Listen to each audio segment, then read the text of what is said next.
And welcome to the stream, everybody. This is Ariel Gatoga. Welcome to Ariel's Corner and Thrilling Thursday. I'm thrilled. I hope you are too. It's so great to have all of you on the stream with me.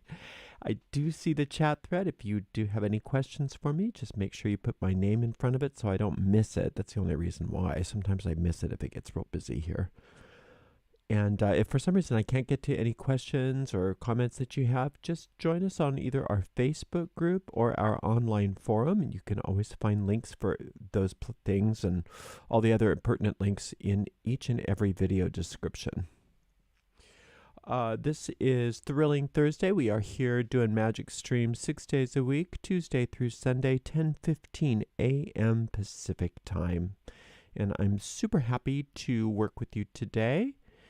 We are going to be working on our visualization skills by listening to a fairy tale today. So I hope that's okay with all of you. I kind of wanted that for myself because I use fairy tales quite a bit in my own personal practice to really tone up my ability to visualize and to use my imagination properly.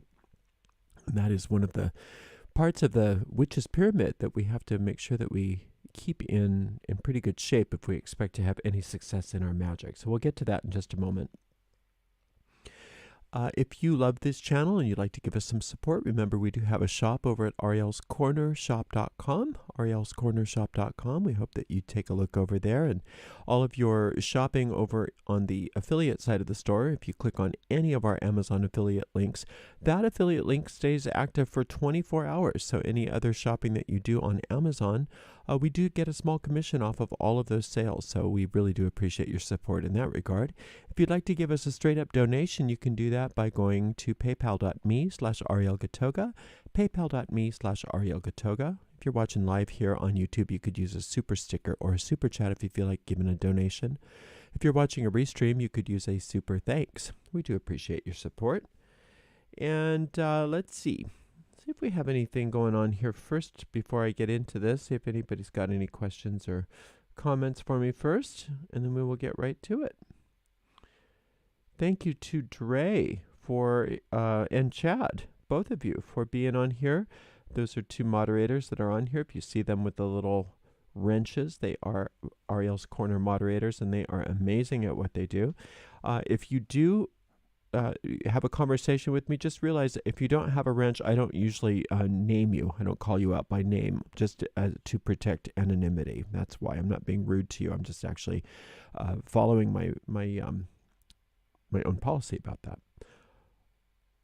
I have somebody saying, I work with the Orishas. They love the tales, anecdotes, and fables about them or in reference to their attributes.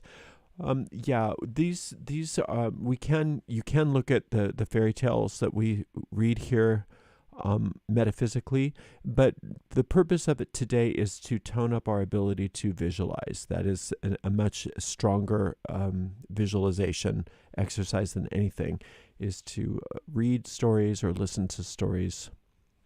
And so that's what we're going to do. All right, let's get going with it. Today we are working on the Sleeping Beauty in the Wood. There were formerly a king and a queen who were so sorry that they had no children, so sorry that it cannot be expressed.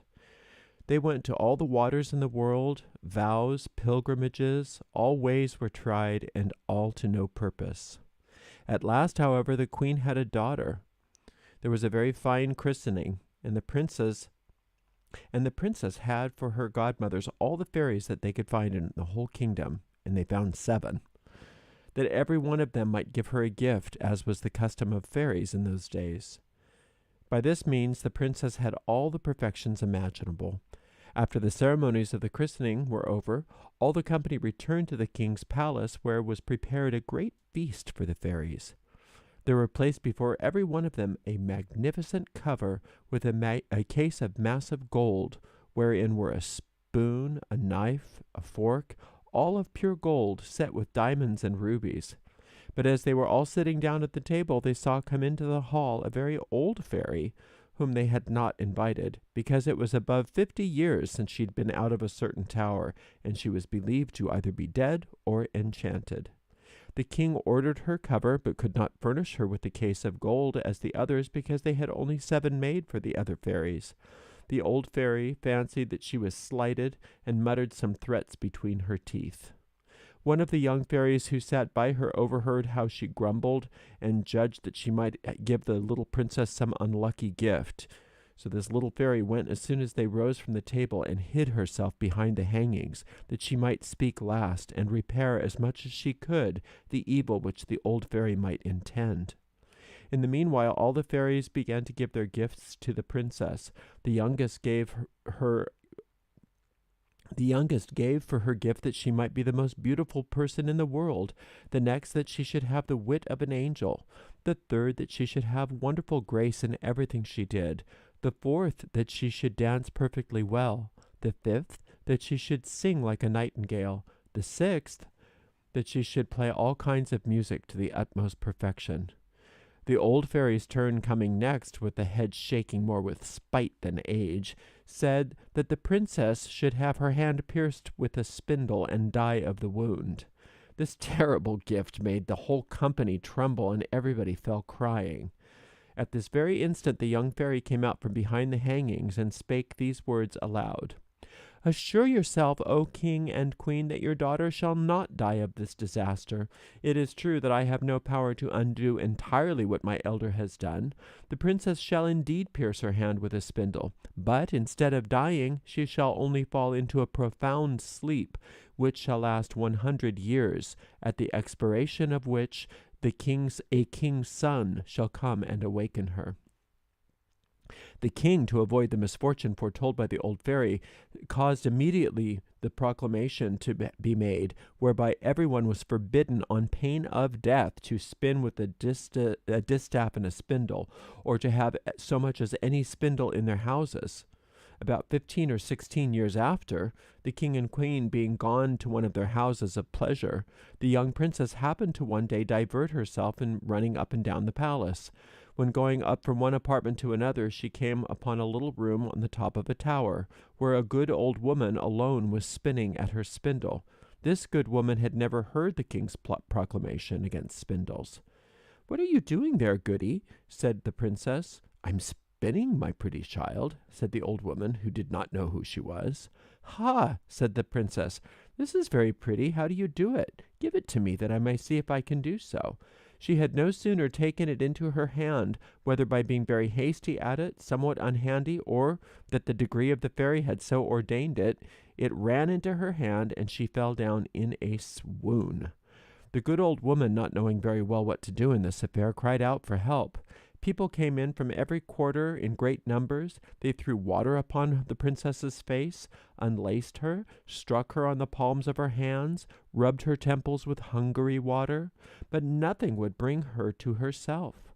And now the king, who came up at the noise, bethought himself of the prediction of the fairies, and judging very well that this must necessarily come to pass, since the fairies had said it, caused the princess to be carried into the finest apartment in his palace, and laid upon a bed all embroidered with gold and silver.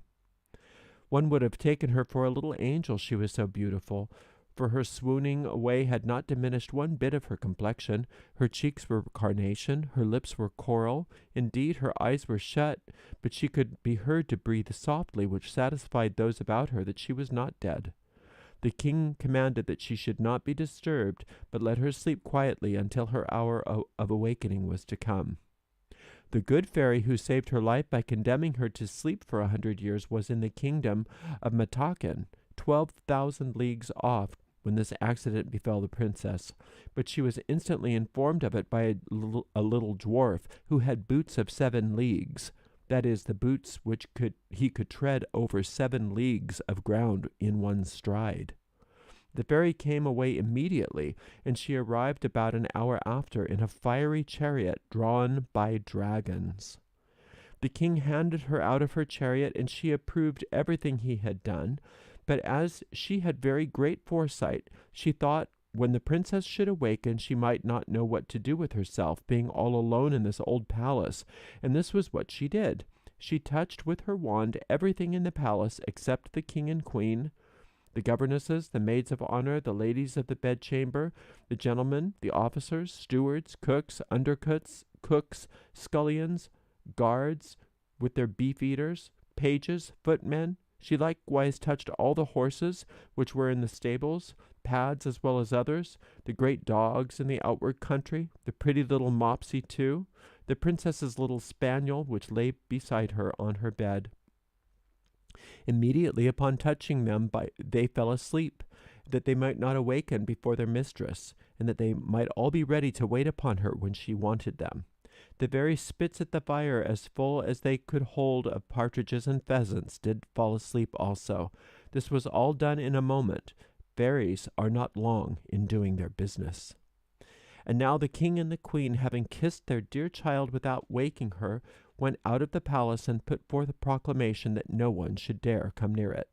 This, however, was not necessary, for in a quarter of an hour's time there grew around all about the park such a vast number of trees, great and small, bushes and brambles, twining one within the other, that neither man nor beast could pass through, so that nothing could be seen but the very top of the towers of the palace, and that too not unless it was very good way off.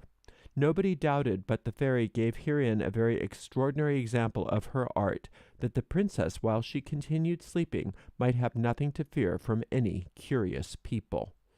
When 100 years were gone and past, the son of the king then reigning, and who was of another family from that which of the sleeping princess, being gone a-hunting on that side of the country, asked what those towers were, and what he saw in the middle of that great thick wood.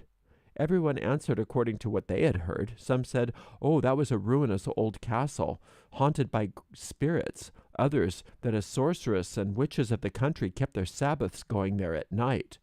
The common opinion was that an ogre lived there, and he carried thither all the little children he could catch, that he may eat them upon his leisure, without anyone being able to follow him, as having himself only the power to pass through the wood. The prince was at a stand, not knowing what to believe, when a very good countryman spake to him thus: "May it please your royal highness, it is now about 50 years since I've heard from my father, who heard my grandfather say, that there was then in this castle a princess, a most beautiful one that was ever seen, and she must sleep there 100 years, and should be awakened by a king's son, for whom she was reserved." The young prince was all set on fire at these words, believing without weighing the matter that he could put an end to this rare adventure, and he pushed on by love and honor, resolving to that moment to look into it. Scarce had he advanced toward the wood, when all the great trees and bushes and brambles gave way to themselves, to let him pass through. He walked up to the castle, which he saw at the end of a large avenue, which he went into, and what a little surprised him was that he saw none of his people could follow him, because the trees closed again as soon as he passed through them. However, he did not cease from continuing his way. A young and amorous prince is always valiant. He came into a spacious outward court, where everything he saw might have frozen the most fearless person with horror. There reigned all over a most frightful silence. The image of death everywhere showed itself, and there was nothing to be seen but stretched out bodies of men and animals, all seeming to be dead. He, however, very well knew, by the ruby faces and pimpled noses of the beef-eaters, that they were all only asleep, and their goblets, wherein still remained some drops of wine, showed plainly that they fell asleep in their cups. He then crossed a court paved with marble, went up the stairs, and came into the guard chamber, where the guards were standing in their ranks, and with their muskets upon their shoulders, and snoring as loudly as they could. After he went through several rooms full of gentlemen and ladies, all asleep, some standing, others sitting. At last he came into a chamber with all gilded with gold, where he saw upon a bed, the curtains of which were open, the finest sight was ever beheld, a princess who appeared to be about 15 or 16 years of age, and whose bright and in a manner resplendent beauty had somewhat in it divine. He approached with trembling and admiration, and fell down before her upon his knees. And now, as the enchantment was at an end, the princess awakened, and looking on him with eyes more tender than the first view might have seemed to admit, "Is it you, my prince?" she asked to him. "You have waited a long while." The prince, charmed with these words, and much more with the manner in which they were spoken, knew not know how to show his joy and gratitude. He assured her that he loved her better than he did himself. Their discourse was not well connected. They did weep more than talk, little eloquence, and a great deal of love. He was more at a loss than she, and we need not wonder at it. She had time to think on what to say to him, for it is very probable, although history mentions nothing of it, that the good fairy, during so long a sleep, had given her very agreeable dreams. In short, they talked for 4 hours together, and yet they said not half of what they had to say. In the meanwhile, all the palace awakened, everyone thought upon their particular business, and as all of them were not in love, they were ready to die for hunger. So the chief lady of honor, being as sharp set as other folks, grew very impatient, and told the princess aloud that supper was served up. The prince helped the princess to rise up, and she was entirely dressed and very magnificently, but his royal highness took care not to tell her that she was dressed a lot like his great grandmother, and that he had a point band peeping over a high collar. She did, though, look not a bit less charming and beautiful for all of that. They went into the great hall of looking-glasses where they supped, and they were served by the princess's officers. The violins and hautboys played old tunes, but very excellent though it all was now, 100 years since they had played. And after supper, without losing any time, the Lord Almoner married them in the chapel of the castle, and the chief lady of honor drew the curtains. They had but very little sleep. The princess had no occasion, and the prince left her the very next morning to return to the city, where his father must needs have been in pain for him. The prince told him that he lost his way in the forest where he was hunting, and that he had lain in the cottage of a charcoal burner who'd given him cheese and brown bread. The king, his father, was a good man, believed him, but his mother could not be persuaded it was true, and seeing that he went almost every day a-hunting, and that he always had some excuse ready for doing so, though he had lain out for 3 or 4 nights together, she began to suspect that he was married, for he lived with the princess above 2 whole years, and had by her 2 children, the eldest of which was a daughter, who was named Morning, and the youngest was a son they called Day, because he was a great deal handsomer and more beautiful than his sister. The queen spoke several times to her son to inform herself after what manner did pass his time, and that in this he ought to in duty satisfy her, but he never dared to trust her with his secret. He feared her, though he loved her, for she was of the race of the ogres, and the king would never have married her had it not been for her vast riches. It was even whispered about court that she had ogreish inclinations, and that whenever she saw children passing by, she had all the difficulty in the world to avoid falling upon them, and so the prince would never tell her one word. But when the king was dead, which happened about 2 years afterward, and he saw himself lord and master, he openly declared his marriage, and he went in a great ceremony to conduct his queen to the palace. They made magnificent entry into the capital city, she riding between her 2 children. Soon after, the king went to make war with the emperor Contalabute, his neighbor. He left the government to the kingdom of the queen his mother, and earnestly recommended to her care his wife and children. He was obliged to continue his expedition all the summer, and as soon as he departed, the queen mother sent her daughter-in-law to a country house among the woods, that she might with more ease gratify her horrible longing. Some few days afterwards she went thither herself, and said to her clerk of the kitchen, "I have a mind to eat little Morning for my dinner tomorrow." "Ah, madam," cried the clerk of the kitchen, "I will have it so," replied the queen, and she thus spoke in the tone of an ogress, who had a strong desire to eat fresh meat, "and will eat her with the sauce Robert." The poor man, knowing very well that he must not play tricks with the ogress, took his great knife and went up to little Morning's chamber. She was then 4 years old, and came up to jumping and laughing, and to take him about the neck, and ask him for some sugar candy.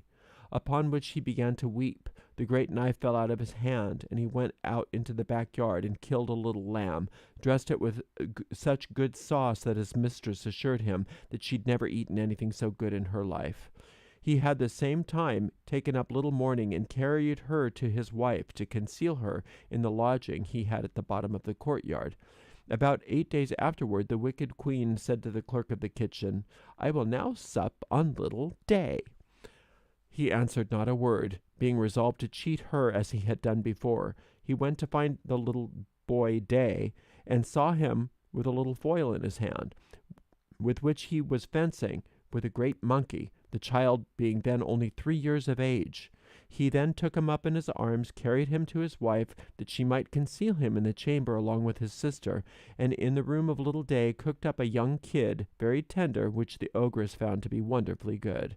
This was all hitherto almighty well, but one evening this wicked queen said to her clerk of the kitchen, "I will eat the queen with the same sauce I had with her children."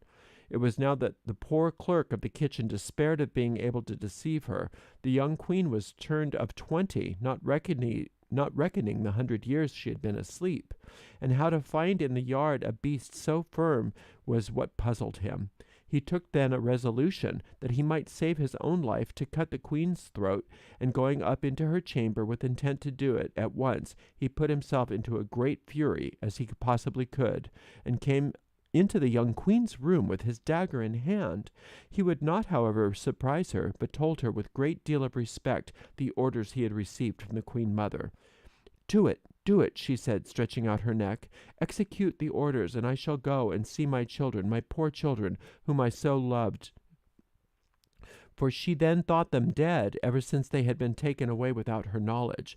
"No, no, madam," cried the poor clerk of the kitchen, all in tears. "You shall not die, and yet you shall see your children again. But then you must go home with me to my lodgings, for I have concealed them. I shall deceive the queen once more by giving her in your stead a young hind." Upon this he forthwith conducted her to his chamber, where, leaving her to embrace her children and cry among with them, he went and dressed a young hind, which the queen had for her supper, and devoured it with the same appetite as if it had been the young queen. Exceedingly she was delighted with her cruelty, and she had invented a story to tell the king, at his return, how the mad wolves had eaten up his queen, his wife, and her 2 children. One evening, as she was, according to her custom, rambling about with the courts and the yards of the palace to see if she could smell any fresh meat, she heard in a ground room little Day crying for his mamma. He was going to whip him. Let's see that again. One evening she was, according to her custom, rambling about the courtyards of the palace to see if she could smell any fresh meat, and she heard in a ground room little Day crying for his mamma, was going to whip him because he had been naughty, and she had heard at the same time little Morning begging pardon for her brother. The ogress presently knew the voice of the queen and her children, and being quite mad that she had been thus deceived, she commanded the next morning by break of day, with a most horrible voice which made everybody tremble, that they should bring in the middle of their great court a large tub, which she would be filled with toads, vipers, snakes, and all sorts of serpents, in order to have thrown into it the queen and her children, the clerk of the kitchen, his wife, and maid, all of whom she had given orders that she should be brought thither with their hands tied behind them.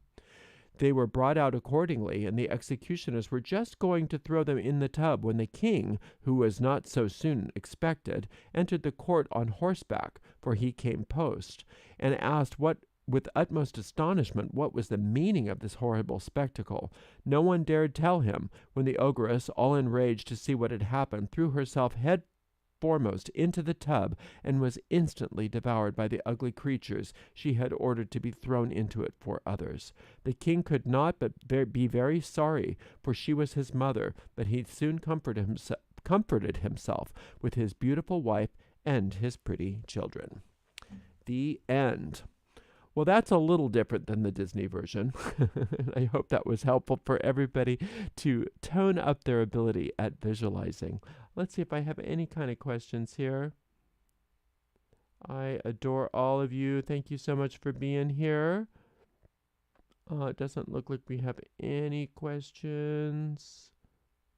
I do know that there's like a 15-second delay. So if anybody has anything that they wanted to ask me while I'm here, you can put it on the chat thread now, and then we will close the stream for the day. I appreciate all of you being here, and we will be back with a Witch's Rosary tomorrow, a Psalm spell on Saturday, and a lecture on Sunday.